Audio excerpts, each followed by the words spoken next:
to go in and do more refining or get it in the schedule. So stay tuned. Thanksgiving always disrupts a lot of things, and it's an important holiday. We still have a little bit of time to get these business plans into your schedule. So a little bit about me. I don't know if it looks it.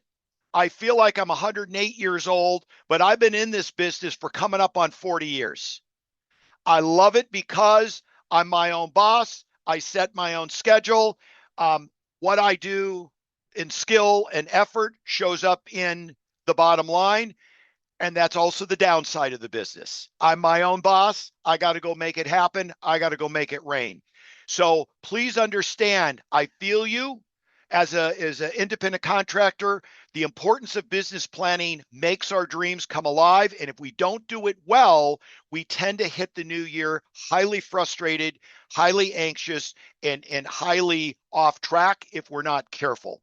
I've been a coach or involved in the coaching industry for approximately 24 years. When I was a market office leader, I was exposed to coaching for 2 years, 9 years at Mike Ferry, 14 years at MAPS, and just in February took over the director's position for Smokey Garrett and Nexus Coaching. I was an executive coach, really specialized in team scaling and expanding.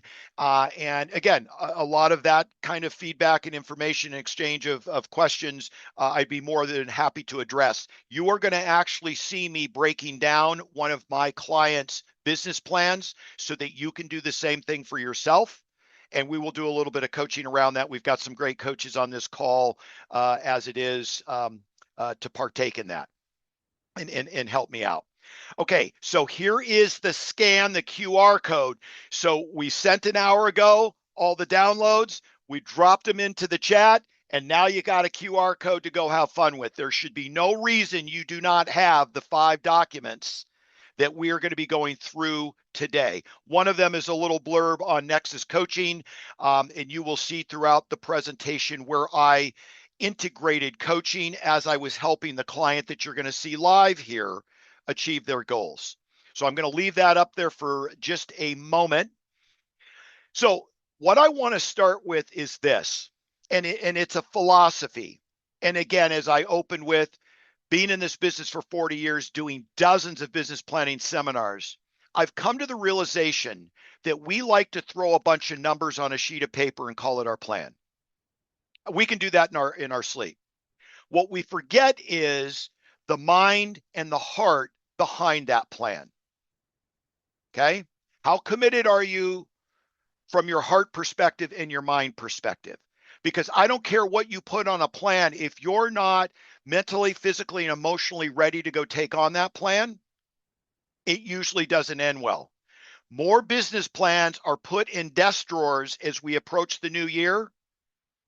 And now I've got a highly educated desk and a not highly ready to commit to the business plan agent. And then it fails and falls apart, and then we blame the business planning process. Hopefully today will alleviate some of that. So I'm going to share some books that I have been reading and exposed to. They are only referrals and recommendations. Use them as you see fit. Some of them you've maybe already read. The first one is a book, and you're going to go, where did this come from? The Promise of Heaven by David Jeremiah. It's being advertised all over. I love to mix up all my business book reading, and that's one I just recently read. One of the excerpts said what the difference between happiness and joy was. What was the difference between happiness and joy? And I thought that was a very important perspective, because I think too often we don't put enough happiness and joy in our business plans. It's all about the numbers, and then we wonder why we don't execute. So you're going to see some opportunities to explore happiness and joy. Okay, so I was at an event, and the speaker put this up on the screen. Tyler Staton, and I'm going to read it to you. You can obviously read it along the way. Please take a picture of it if you would like. But it caught my attention about where we are as humans in a society, and then throw the pressures of hitting an executable business plan on top of this. Right now, we are living in the most socially conscious, globally minded, social justice oriented generation in living memory. We're also the most mentally ill and chronically unhappy. We're a generation of people doing exactly what we want with our lives, but yet we're completely overwhelmed, utterly exhausted, and chronically anxious.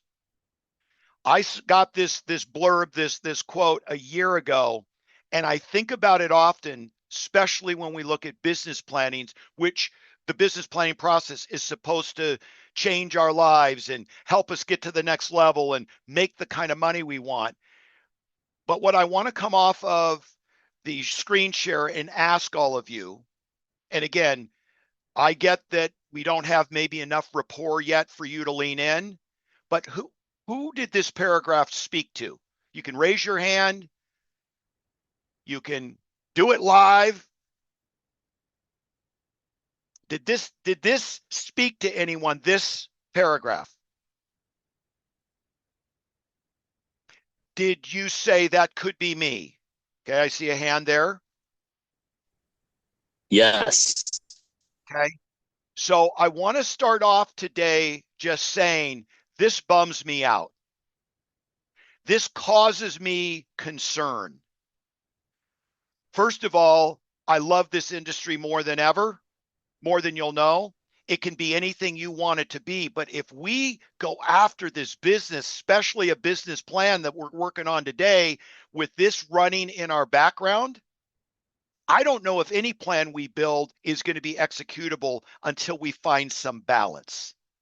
If you all remember about 3 or 4 years ago, Gary and Jason at Family Reunion did a segment on happiness versus hustle. Does everyone remember that segment? It was fascinating for it finally to be discussed. Are we rewarding people for their business accomplishments or living a balanced and rewarding and joyful life? I thought it was the first time I'd seen that from a stage, and I want to carry that on through today. Anybody have any thoughts or questions after looking at this paragraph? How it impacted you, how it landed with you?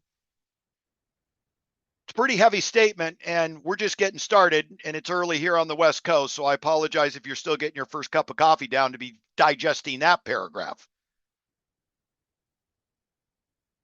Think about that as you're building your plan. Happiness versus hustle. I love it. Joy is more important than money and goals. So I'm going to share a little video with you, and then I'm going to ask you, do you see happiness or do you see joy?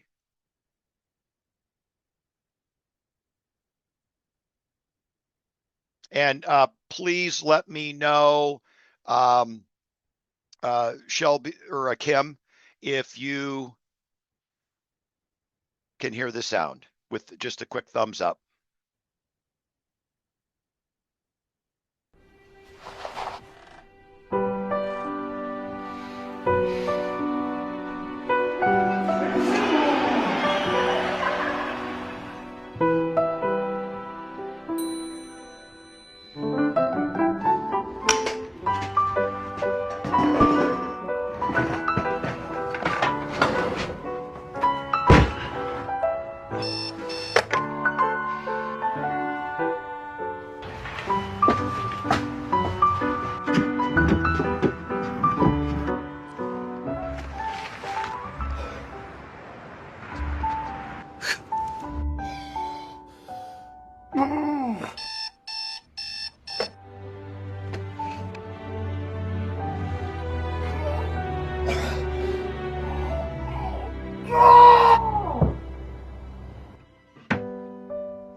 Okay.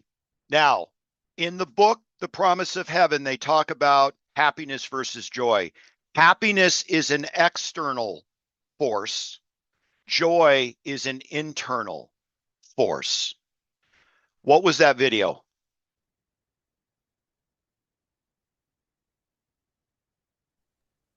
Internal. Shell says Joy. joy. So here's what I want to challenge you with today.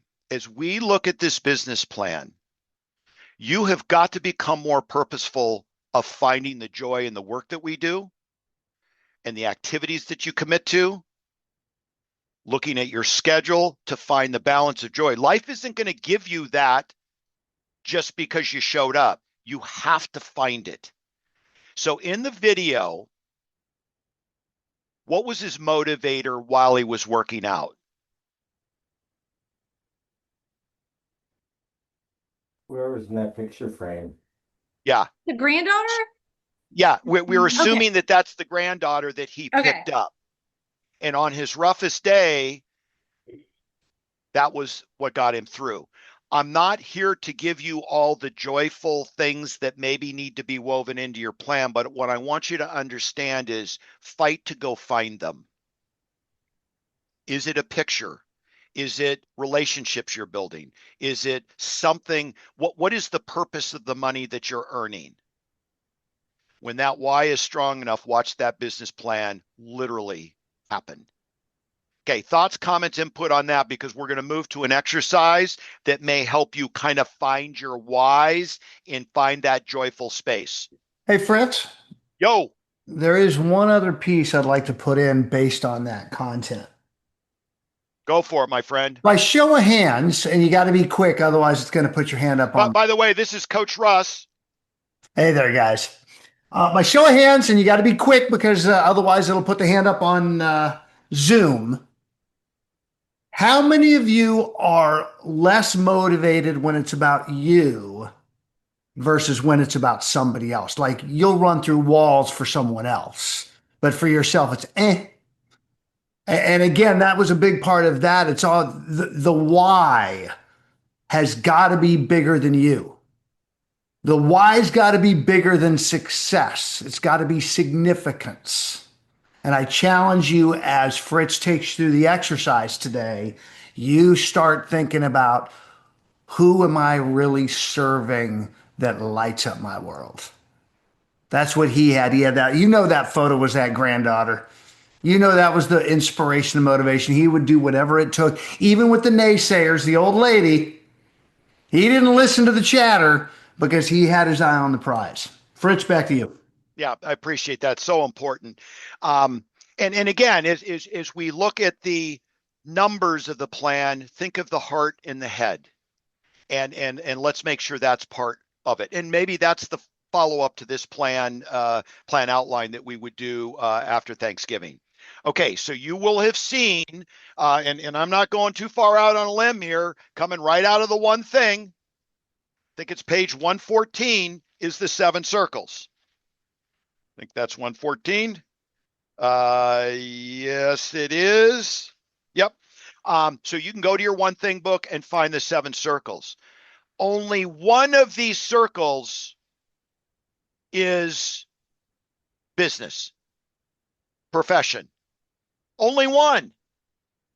But in business planning seminars all over the place, there's only one circle. No wonder we don't get anything that's meaningful, and that why doesn't give us goosebumps and our heart doesn't pull us through the plan. The granddaughter pulled the grandfather through the plan because he knew he had a deadline, let's assume that's Christmas Eve, that he had to hit. So what we're going to do is a quick little exercise, and that is one of your 5 downloads, is the 7 circles, probably presented to you in a way that you've never seen. I kind of made this up, and it's been very impactful for clients.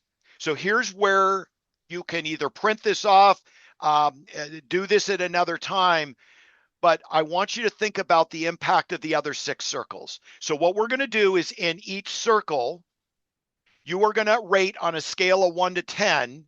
Where are you today? 10 is so dang good at it, you should probably be teaching it. A 1 is, I got a lot of work to do there. Then what I'm going to ask you to do end of year, that's now 26 December 31, where would you like to be next year? So if you've printed it out, just go around the horn. Don't overthink it. There's no right or wrong. 1 to 10, where am I today on November 21st? And where would I like to be a year from now? Scale of 1 to 10. Now, while you are doing that, and there's an explanation below, each of the circles has a different priority and ranking 1 through 7. So outside of the circle, whatever you would say is your most important circle would be your 1. Least important of the 7 would be 7. So why don't you tinker around with that? Just get some, if you've printed it off, complete that exercise. This also is a good opportunity if you want to come back and really give it some more thought. But keep working on it while I'm talking, because I want to give you the next book. So we had David Jeremiah's The Promise of Heaven. At Mega Camp, we were exposed to The 5 Types of Wealth by Sahil Bloom. By the way, very similar to the 7 circles, and it's all the other wealth related circles. He considers relationships a wealth factor. There is something, though, that he shared that I want to put into perspective, because I know this goofed me up. I want to go after all 7 circles like they're the same. In Sahil's Bloom book, he gave me this antidote. Imagine dimmer switches. You know, at home we've got on our lights the dimmer switch. In his world, of the 5 types of wealth, 2 are going to be full on, and then dimmer down the other 3. We never take them off the sheet. We just bring them down in their priority and strength in our world, like a strength of focus. So what I want you to start thinking about is you put the rankings outside the circle. What are your 1 and 2? Everyone else stays on the circle. They may be involved in your world. It could be a short-term plan, and maybe it's a 6-month plan, quarterly plan. You're just going to dimmer them down so that they're always there, because another redo of this may have them move up in the process, and at least they're being respected and on the outline. Okay. Comments, questions, feedback. I want to come off screen share here. I want you to talk to me. How's this landing with you? Maybe it's something you've never done as part of a business planning process, but I'm telling you right now, that joyfulness, that heart impact, emotion does end up landing in these other 6 circles. Thoughts, comments? For me personally, it's really great to have a visual. I'm a very visual, hands-on person, and to be able to actually have a sheet like this where I can fill in and I can look at it versus it just being a thought really Yeah. helps. Hey, okay, so let me go one step further. This is why I love the live feedback. So in the video, the picture of the granddaughter was the motivator. What if for every one of those circles there was a picture attached? So now the visual is not only the circle and the ranking, but it is literally now a picture of something that is meaningful to you. Hmm. I love that. Anyone else? No right or wrong answer. Okay, so here's the deal. We've kind of set the tone of making What sure is that the we're, yeah, go personal ahead, Tim. circle again? Which one? The personal circle. What is that asking about? Good. Let me go back there. That's a great question, and it comes up often. So for me, these are all things that I do that are important to me. My workout is in this circle. My book reading, I've got a goal to read 2 books a year. I'm sorry, a month. Right now, I'm about done with my 23rd. These are all things related to me. Then when you look at relationships, these are family, friends, and relatives that aren't related to me. By the way, my weight, I weigh myself every single day. By the way, I'm doing okay. 169.6 today at the gym. Staying under 170 for me is a big one. And I'm like, yes. And I get to go on this call next. So does that help, Tim? And then, Yes, it does. okay. I guess, but it sounds like there's some of the physical. I mean, some of that Yeah, stuff would be it's just, physical. just think of like a bowl or a bubble. It's just me. Anything that's a me impact for me is personal. Okay, thank you. Diet, nutrition, weight, growth. Michelle? Just kind of goes like, I kind of wanted to expand on what you were saying. So each of these, you can also focus on them during certain seasons throughout the year. So just to kind of make fun of you a little bit, Fritz. So you're at your weight. So maybe for the next 2 weeks during the holidays, you don't have to focus on that quite as much. Like you get an eating Yeah. season for the next 2 weeks. Are And you then you can giving me move a on. pass? You Because have a if you're free giving me a pass. pass, I will You take have it. you have a free pass. So, we look at the year as a whole, but sometimes we aren't focusing on things for the whole year. Yeah, Sometimes it's a there's a good little bit point. of seasonality to it, and we're only in one piece of that for a certain period of time. So, like Tim, you were talking about the personal piece. In my physical side, of course, I'm like Fritz, I'm going to the gym every day or, whatever. But on the personal side, I've got a running goal that I want to meet in December. So that's just going to happen for a certain period of time. And then that's done. So hopefully that helps a little bit. Yeah, and the one thing you want to make sure we're clear on is we don't overly beat ourselves up for the minutia of each of the circles. This is why I love the dimmer switch. Dim down 5 of the 7 and ratchet up 2. It could be that seasonality piece. And just understand the fact we're even having this discussion today is a win. I'm glad you brought up spirituality. I've done this exercise a lot. We did it with our staff at MAPS.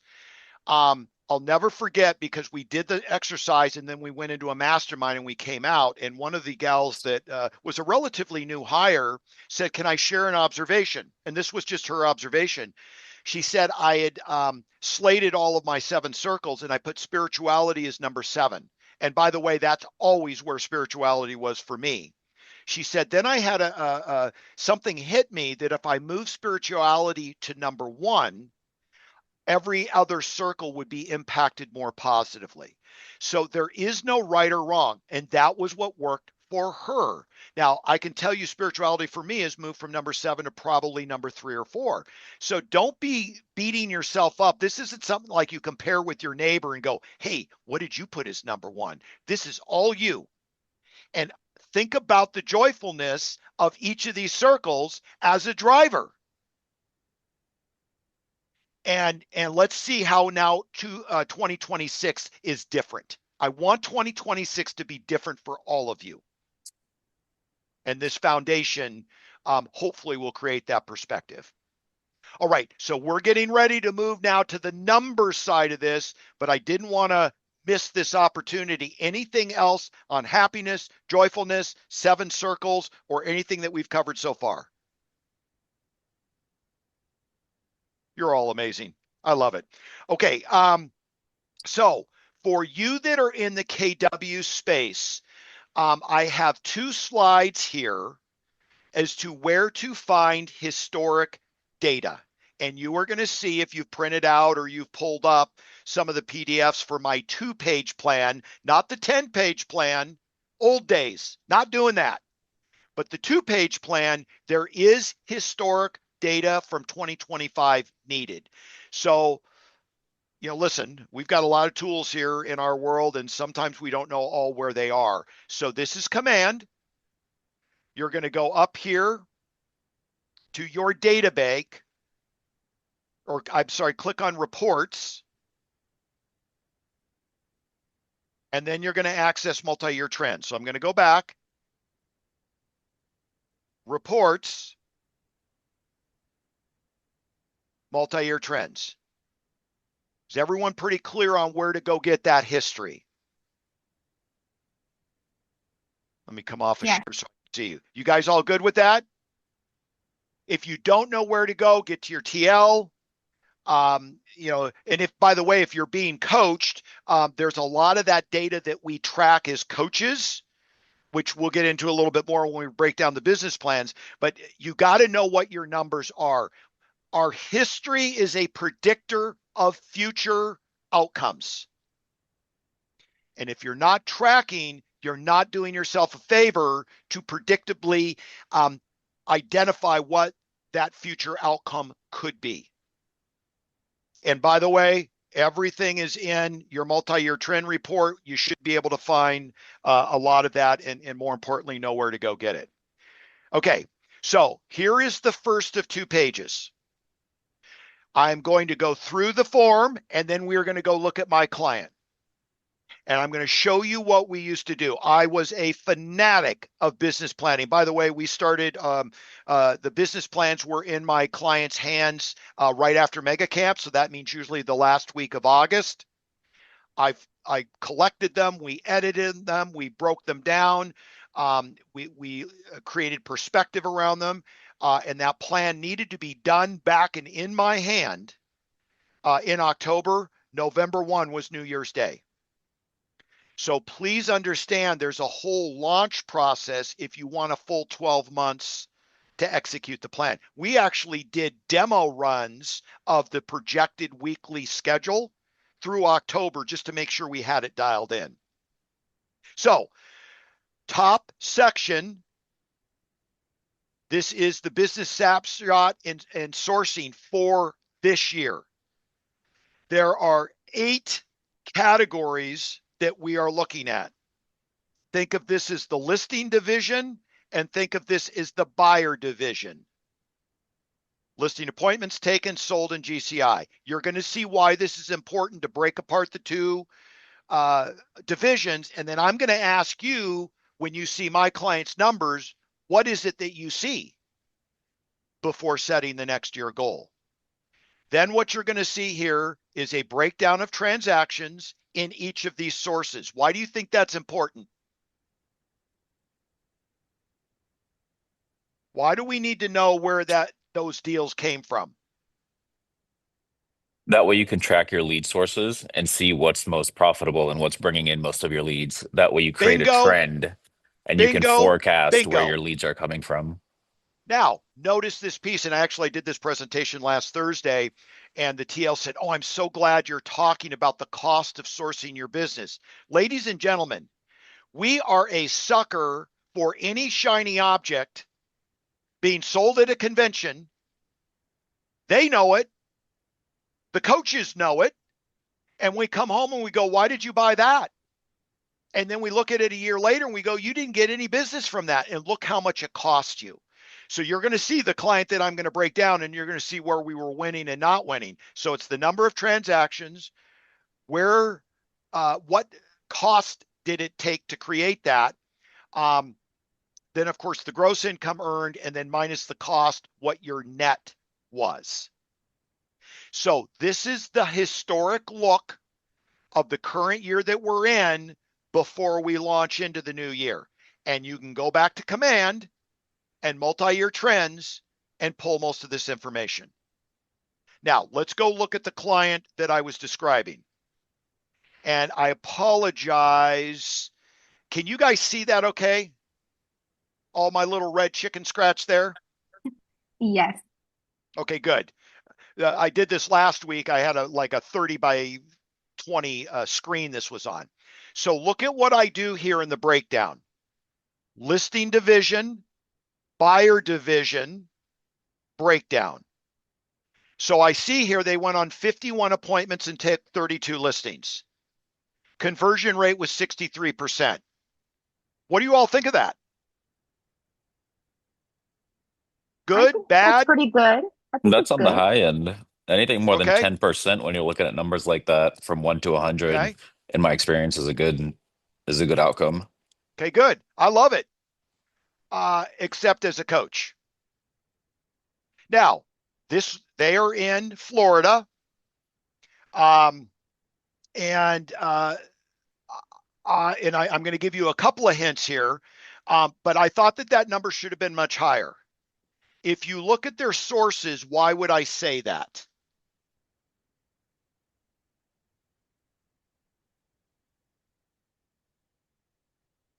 I feel like heavy on the SOI. Okay. How much of their business came from there? I believe half Yeah. or just about. 22 of the 44. I'm thinking they should be closing more of those appointments. It's a past client. It's a center of influence. By the way, look at their Geo Farm. They happen to both, it's a mother-son, they both live in the farm.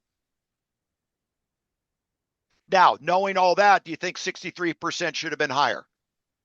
Definitely. Okay, so I love that, definitely.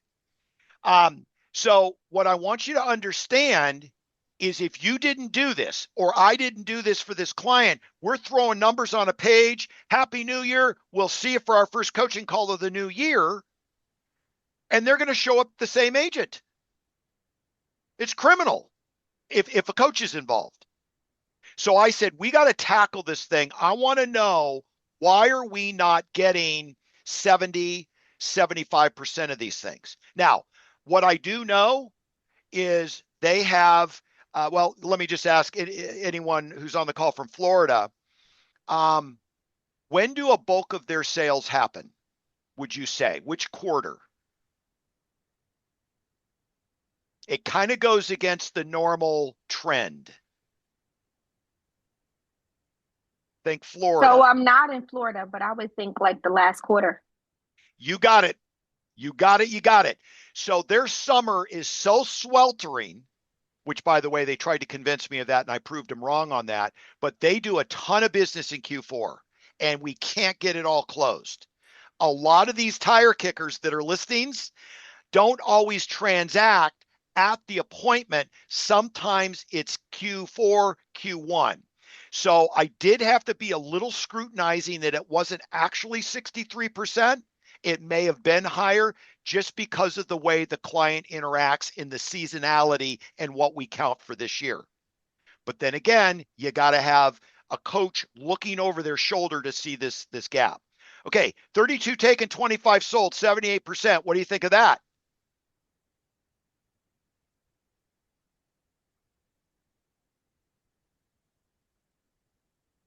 I think that's good numbers.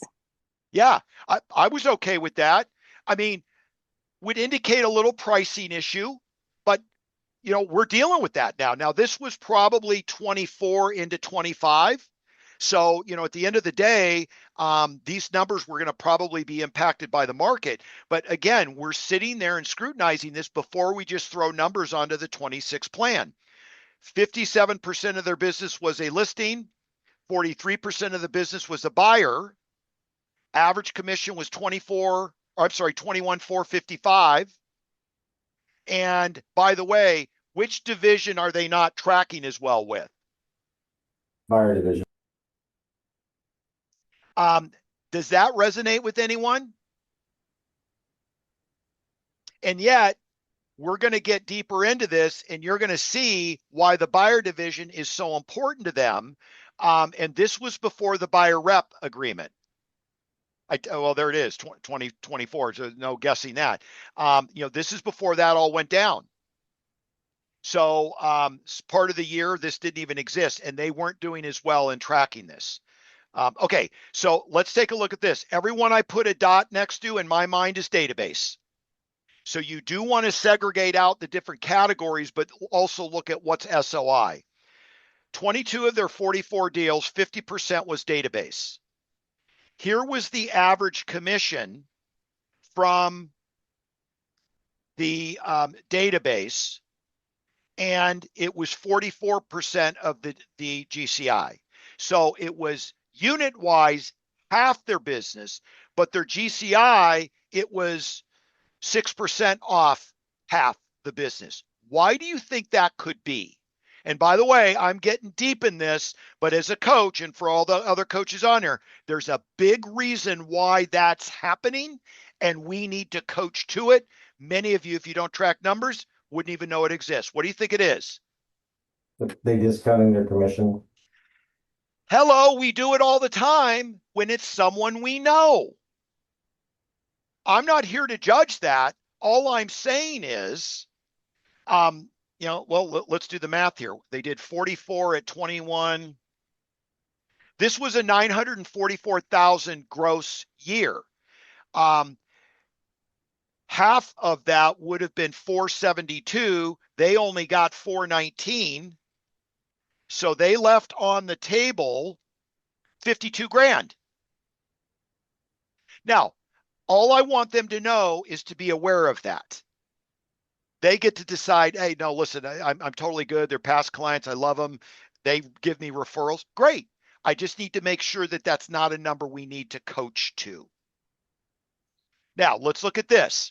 This is all of you going to the events, onto the market center floor and buying a bunch of stuff, coming back, and then the coach learns about it later, and then we pull our hair out. The coach does, meaning in their farm, they spent 21K. Kind of hard to read, but that was their total income. Their net was 417. Then I wanted to know how many times return on that invested dollar. 20 times return. Oh, by the way, would you all be okay if you invested $1 and get 20 times back? I would. All day long. The question is, do you know where you're spending your money and what are you getting back for it? So watch this. They live in their farm, both the mom and the son. They are the two top agents. They phone call, they door knock, and they do client events in the clubhouse in the gated community. So they're getting a lot. I mean, shoot, one average commission paid for the whole year's budget, and 17 of their 44 deals came from there. But they now know that, so when we get the game plan together for their farm, we know what the budget is. We know where they're spending money. By the way, what does Gary say is the times return on $1 invested? What's his minimum? Even when he hires a staff person, their salary has a times return expectation. What is it? 4. It's 4. That's it. So when you're at 20 times return, I am hugging this client. And then I'm saying, how do we get more? Look at their database. They kind of grouped their data, spent about, 5,700, 18 times return. So it would be very easy when we get into page 2 to look at 2 primary sources, geographic, farm. Maybe we could add a couple of others, or we could 10x those 2 areas. By the way, they broke $1 million coming out at 23. And we actually reformatted this because they broke $1 million because their final 6 weeks after this was done, what did they end at? I said 944. They actually broke $1 million in what they did in the final 5 weeks. It was awesome. But they had such clarity on their activities. And in Florida, Q4 is a hot, because all the snowbirds come down from the Northeast. Okay, quick comments, thoughts, any input in just the tracking of your historic numbers and how you can use it to project the future. I knew it. We had the smartest group register ever, this group. You guys are good. By the way, if you want to reach out to me and chat about any of this stuff, I love this time of year for this type of thing. Love it for this type of thing. Okay, let's get back to now page 2. So pretty simple. Database, how many are in the database? How many are allied services or allied resources? how many reach outs, how many meetings, how many touches. It really is just the whole database perspective. I've been doing this for a long time as I opened. My average database over 24 years of coaching is about 73% of our business comes from people we know. But we don't know anything about what we've done to get that. So hopefully where we spend our money gives you a little clue, but breaking down contacts to, meetings to emails and everything else, hugely important. You're going to see when we do the recap here in a minute. In fact, I'll just go there right now so we can kind of keep this thing tight. Here is their breakdown. Now, I credit them for tracking this. They have in their database 2,226 humans. Remember, half their business came from here. They called them 6,678 times. It was 3 contacts by phone, voicemail a year in this year. What does Gary say it should be? Again, we're back to the 4s. Thank you, Darren. It should be 4 times. You know what? Half their business is coming from there. This would be a 10x option. What is it going to take? What's getting in the way to get that 4th call? A coach would normally be asking that. Then when it sent reach outs, that could have been emails, it could have been invites to the client events, 80,000. And that was about 36 touches a year. What does Gary say the touch campaign should be? Minimum?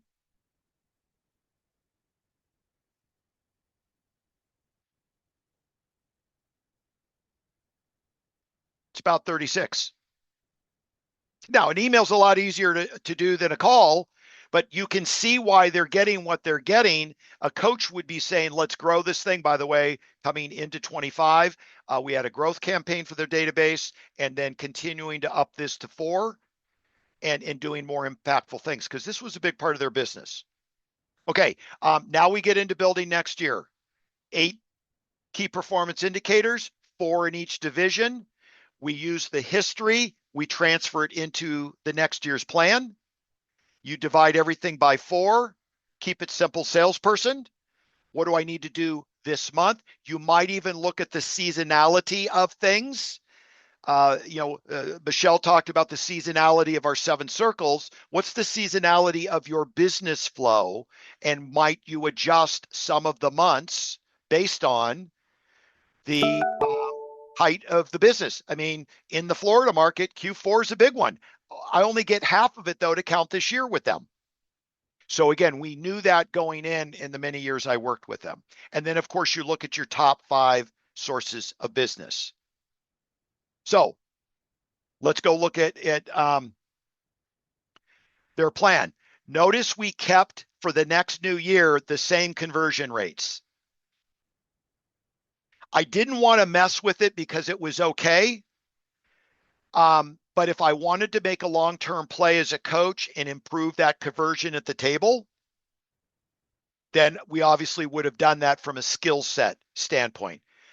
I got a commitment from them to better track their buy-side deals.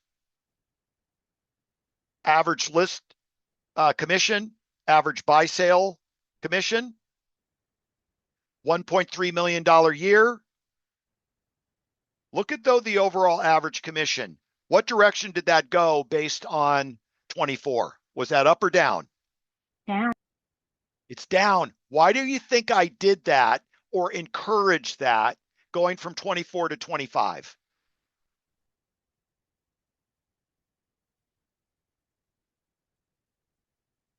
Why would a coach do that?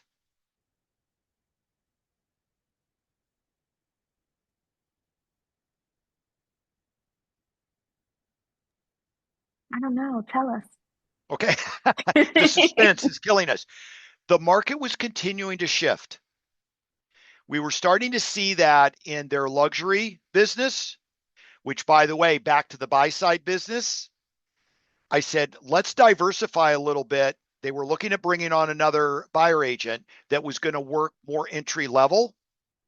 We still were going to make more money, but we were reallocating their luxury block of business to something that made more sense in a shifting market. You can't do that, though, if you don't break down the listing and the buy division and you don't track what you did in your current year. Hopefully you're hearing me get super passionate about that. It's so important. Then we just broke it down by month, and off we go. Now I'm going to give you a little bit of a curveball right now. We're going to share what I have eloquently called Fritz math, so that you can see, based on the type of production you want to do, what that would look like on a weekly basis, monthly basis. And then we're also going to look at the leads to a transaction, and something I started tracking with this client a few years ago. We started tracking the lead to a deal ratio, and we're going to go through that model here in a minute. So I had them track every lead, and then we just calculated how many leads to a closed deal. In the year wrapping up, it was 12.98 leads to a closing. I knew it because I looked at all their leads and their closings divided one into the other, and it was just shy of 13. They wanted to do 70 deals in this year. So it told me I needed 909 leads. Is everyone following me? Now I'm doing the projection. Everyone with me? Yes. I'm just taking the business plan and I'm looking at it from a little bit different perspective. Then I divided that by 48 work weeks. I always use 48 work weeks to determine when I'm available. It takes care of holidays and time off and trips and things that I like to do. 48 work weeks. I don't care if it's my workout schedule or my book reading schedule. 48 work weeks. So what this told me then is that based on the number of people on their team, each agent needed to provide 4 leads a week. Correction, 5 leads a week. In 24, they were actually creating 4 a week. So it was another opportunity for me to strengthen one of their muscles and say, we can count contacts, we can count hours, but you can't dispute a lead. This is why I moved to the lead focus versus contact and hours. Because you can't dispute a name, a number. Does that make sense, everyone? I wanted to take the variables out. Now, if you want to start this, you have to start it in this next year and then track it. Now, all you need is 90 days worth of data and you'll start to see the reality bubble up. But in their case, they needed 13 leads a deal. They wanted to do 70. It was 909, 48 work weeks. They needed 19 leads a week. Based on their team size, they would need 5 leads a week, and they were averaging something closer to 4. Now, the minute I start talking about leads, someone says, well, how do you define a lead? So I'm going to give you the 4 criteria right now. And this is what I gave to them. I need a name, a number, phone number, contact, a when, W-H-E-N. They had to want to transact in 26, or it wasn't a when that it impacted me, and a why. Name, number, a when, and a why. And we literally tracked the wins and the whys on a spreadsheet so that if it kicked into 27, can't count it. So this is just another way of tracking what it is as a key performance indicator. We track their leads. It got me out of the minutia of, well, let's see, how many contacts did I have when I was at the restaurant? Let's see, I talked to the waiter, the maitre d'. Too confusing. But you show me a name that you put in a spreadsheet, I got something I can hang my hat on. Okay, comments, questions, thoughts on that? Okay, good. Now, here comes Fritz math. This is a formula that once your plan is built, you can cross-reference it to a set of activity calculations to see if it's feasible. In the outline I just gave you, they need 5 leads a week. And if they lose a team member, that responsibility falls on the other team members. If I gain a team member, it brings it down a little bit, that average. Okay, so watch this. For every 12 contacts, studies from way back when had indicated I should be able to create a lead. Think about calling your database. 12 people. Hey, how you doing? Happy New Year. Listen, I'm just getting my team ready and we're planning any real estate needs you may have in the next year. I just want to make sure we're ready to serve you. Gosh, we were kind of thinking about it. You call 12 of them. Do you think you could create a lead? Okay. For every 5 leads, the data showed you should create an appointment. 12 contacts to a lead, 5 leads to an appointment. So now if you think back to the business plan, how many buy-side appointments, list-side appointments, all of a sudden I'm giving you a little hocus pocus math to schedule your time. And then for every 2 appointments, the data showed we should be able to create a contract. 12 contacts to a lead, 5 leads to an appointment, 2 appointments to a contract. Now, Russ, I know you're doing some calculations there. You've showed me the Russ math, and I'm going to put a little spin on this, which gets closer to maybe your number. But let me ask the group, how many contacts to an appointment? We're talking high-level math here. How many contacts to an appointment? What is it? Look at the chart above. Is it 24? Must not be. Let me think again. Yeah, okay. So look at the contacts to a lead and then times another number there to get to an appointment.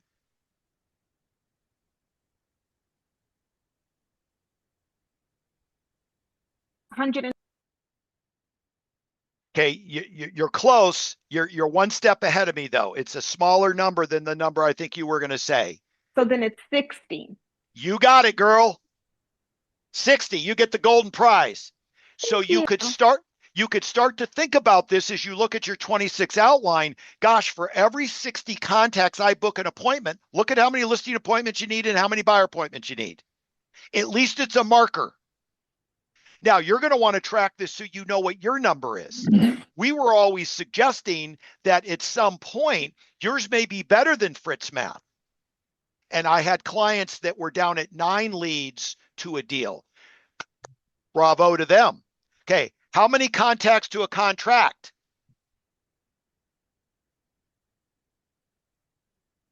Ten.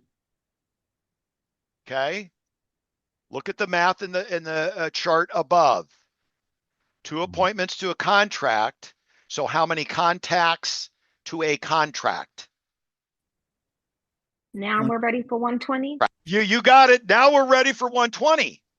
Because again, so that's only a 50% conversion rate. Now, look at my client. They were doing a heck of a lot better when they were dealing with database and farm. Now, they were exploring expireds and FSBOs. Probably is going to be different math. So you do have to track it on your own. So how many leads to a contract? It should be 240. Okay. We're not in the contact realm. We're in the leads realm. What was it? 102? Wait, did you say Okay. every 5 leads should equal 1 appointment and every 2 appointments equals 1 contract? And your Yep. question is? Leads to a contract. 10. You got it. Holy smokes, we got Rain Man here. So this is where the 10 came from when we started tracking the client's business. And when my client was at 13, I said, you're not at Fritz math. My other client out of North Carolina was ranging around 9. And then we broke it down for each client, and some of them were at 6. Man, that's a highly efficient agent on that team. So they can choose to make more money or they got more time off. Now, I want to go back to Russ's scenario, and this is a prior conversation, Russ. I love you to death. What Russ was saying is, wait a minute, does every contract close? If you had a 50% close rate, what do we do to all these numbers? Double. We got to double them. So it's 120 to an appointment. It's 240 to a contract. It's 20 to a contract. And Russ, I think your calculations, weren't yours about 500? My really bad math, a horrible agent performing poorly. So a couple of things I put in my client's measurable matrix. Appointments set and appointments attended. We split those because not every appointment shows up.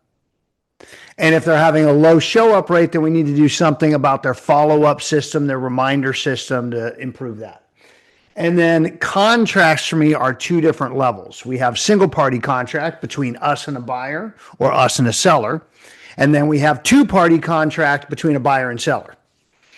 So again, for my horrible calculations, only 50% of the buyers and or sellers you enter into agreement with wind up going to escrow. And I had a 10% two-party contract fallout in my horrible agent example. And it was 555 conversations to one contract. So knowing your numbers and who you are matters. And by the way, Russ, you went one step further. Yeah, because how many of your clients or how many on this call with agents or even yourself, if I paid you $10 for every person you went out and talked to today, no matter what, I handed you if they said, "Oh, you're a realtor, I hate you, you suck," and I still said, "Here's your $10," how many people would you talk to today? As many as I can. Well, day under that 555 one comparison, every conversation is worth $18.02. If you're a horrible agent with terrible numbers, the math is still the math. Every single business is just a math equation, including real estate. And as Fritz just pointed out, most of our clients don't know their math of production. So they can't really lean into knowing the value of every conversation. Darren?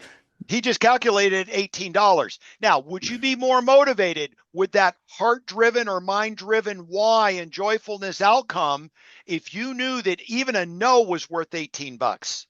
Absolutely. It all comes Darren, from perspective. I added this to step 6 when I was on the bold room so I could look at this financial analysis with 100 agents. We had agents in that room with high 3 and high 4-figure values for every hour that they were making their conversations, because you can scale this number back into their conversations per hour calculation as well. So when you know your numbers, magic happens. So you got a little Fritz math, you got a little Russ math. The key is, what is your math? And when you know your math, you become lethal, because now your schedule broken down over 48 work weeks is a digestible teaspoon of opportunity. Now, I told you what a lead was, and my client was tracking leads. They were about 13 leads to a deal. They needed 5 leads a week per agent to win the day, 19 for the week as a total team, and they were going to make $1.3 million just because they knew what their math was. We talked about what a lead is: a win, a why, a name, and a number. The why is the urgency and the motivation. So let me show you some whys. The 11 Ds of change. If you've been on the Tommy Flood market update call, we've talked about these a lot. I literally put this in my lead drop-down tracker. They had to pick a D as they put the motivation of the client to sell in the next year. And if they didn't have a D, we were talking about it. Why were they ranking them at a 10 if they didn't have a D? So please understand, these are just little nuances that we added to the coaching relationship, knowing full well that they were at 13. And if I could get them to 10, that was a hell of a lot less work to find 70 deals and 1.3 million in GCI. So these Ds are important things to know about your clients, especially if they're going to transact in the year we need them to. Oh, and then of course we've got the wife. So that's the 11. if you wonder why there was only 10. We all know that the woman of the household is driving a lot of the decision making in residential home sales.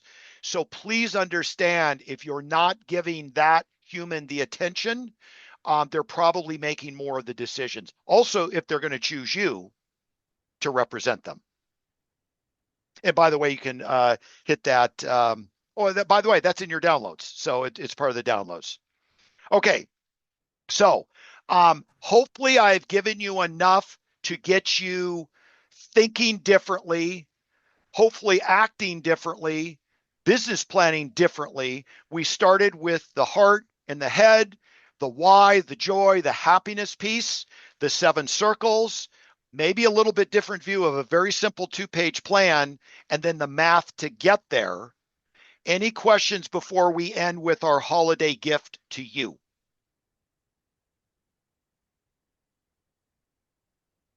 As I said, a very smart group. I love you all. Okay, Bill Crespo, are you on? No. Hold on a second. Let me get my camera working. If you weren't, I was going to be challenged. So I had said when we opened up that we had something to give away, and we're watching the time here, so we're going to keep you real close to our 75 minutes.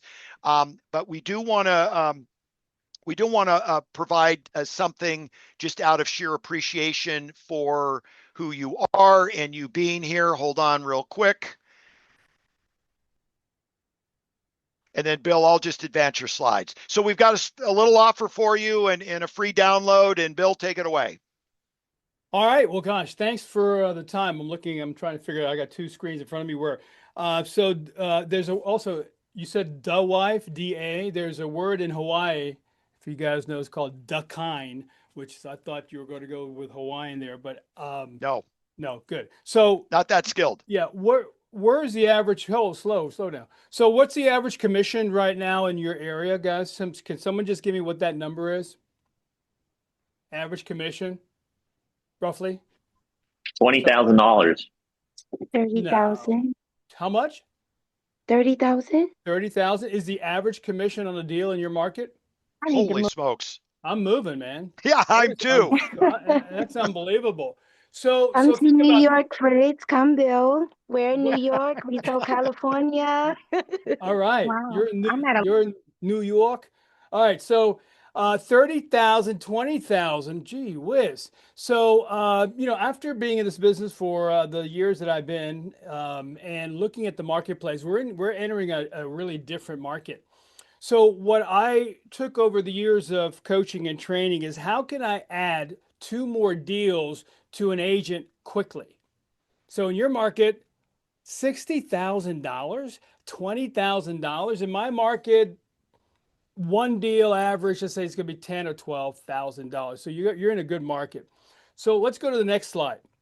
So what we are creating here is, how do I get someone to add 2 more deals? What have I learned over the last 40 years in the business and the last 20 years in coaching and over 25,000, 30,000 coaching sessions to get someone to add more deals? So this boot camp, this thing that we are giving you for the holidays, is Scale Your Business Boot Camp. So what we're going to do is help you with going over a week, 1 hour a week, and how to do this in this marketplace. Because I'm sure you agree that this is a different market. It's a whole different approach.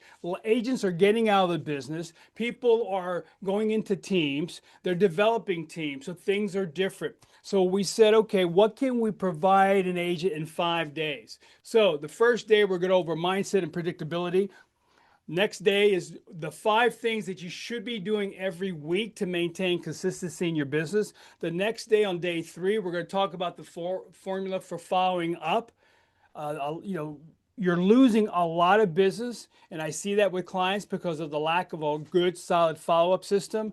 Number 4, we're going to talk about the scoreboard, and I'm going to give you some bonuses each day. I love coaching, and I love to be able to see someone get more successful in this industry. Every deal that I did when I was an agent was important to me because I had 6 kids. So when someone said, are you motivated to sell my house? I said, listen, lady, I got 6 kids. I'm more motivated than most. And I said, and that wasn't the close or the script I wanted to use, but it helped me. But I'm not going to give you that. Scale number 5 is the scale session and how to add some scalability and leverage to your business. What would be the next step if you're happy with your business now, but what's the next step to provide you more time and energy and more life with your family and what you want to do? And I want to give you that on the last day.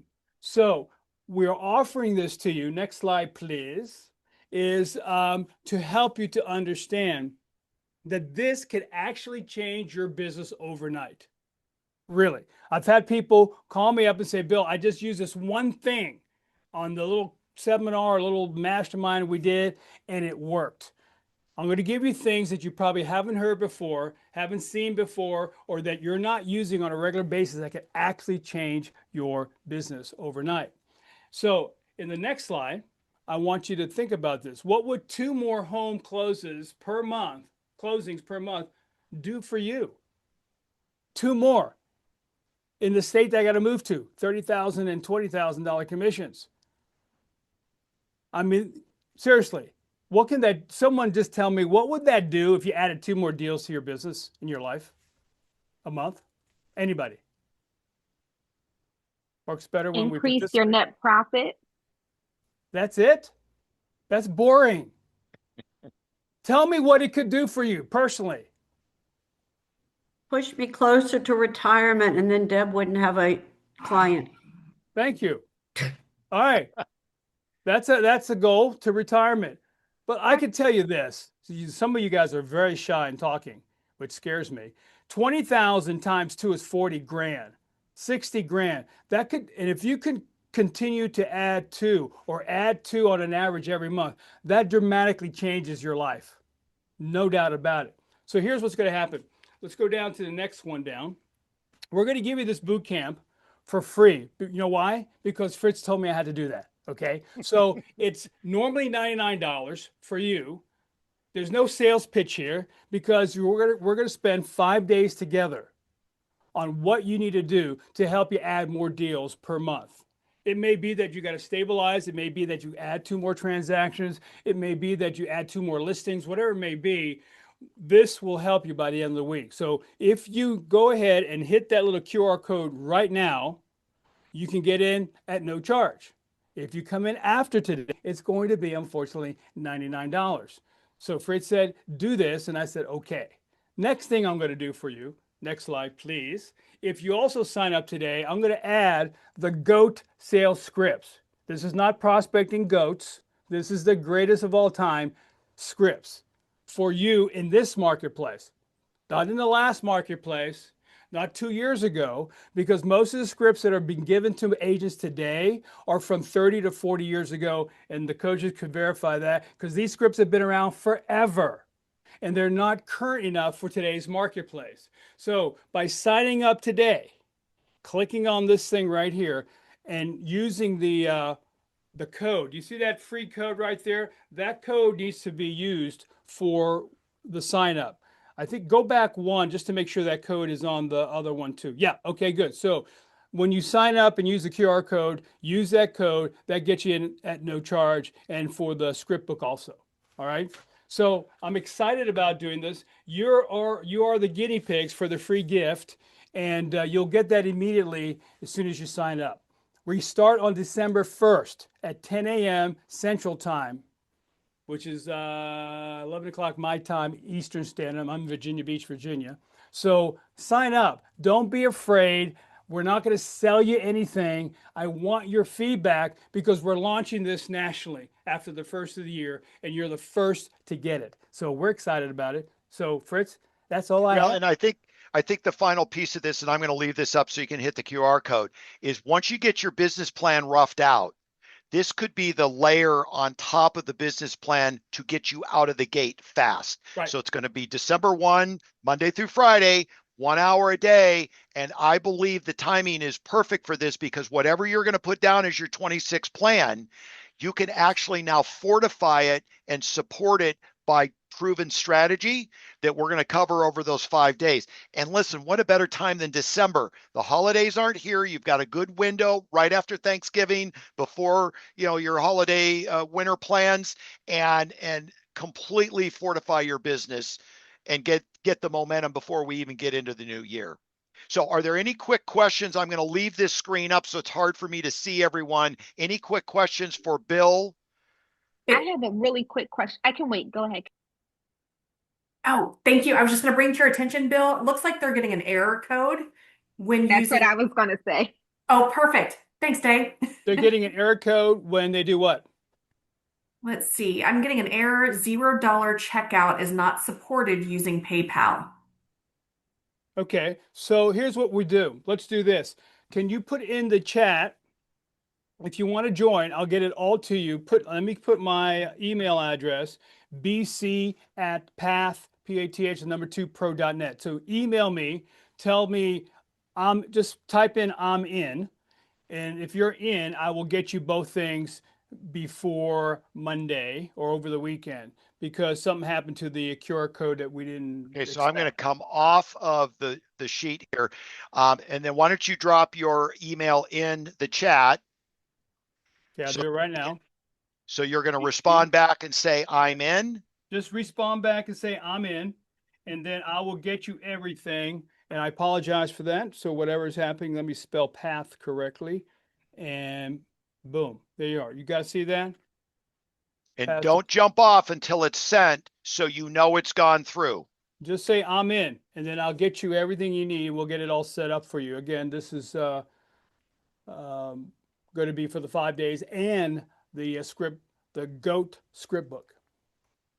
Okay. Thank you for letting me know that. I appreciate that. Yeah. So if you sent your email in, first of all, on behalf of Nexus Coaching, I want to wish everybody a happy Thanksgiving. Start the joy and happiness process now. Spend time with family. Turn the phone off. Be focused 100%. And let's begin some of the muscle building on those topics of happiness and joy. Then you're going to start December 1 with literally the launching pad you've never experienced before. Work a little bit on your business plan between now and December 1 and get ready for the ride of your life in 26. We're here to support you. And I just want to wish everyone a happy Thanksgiving. So if you've already sent your email in, you're good to drop off. We're going to stay on to make sure it all works. Thanks, Fred. Appreciate you. Good job. Appreciate you. Thank you. Thank you.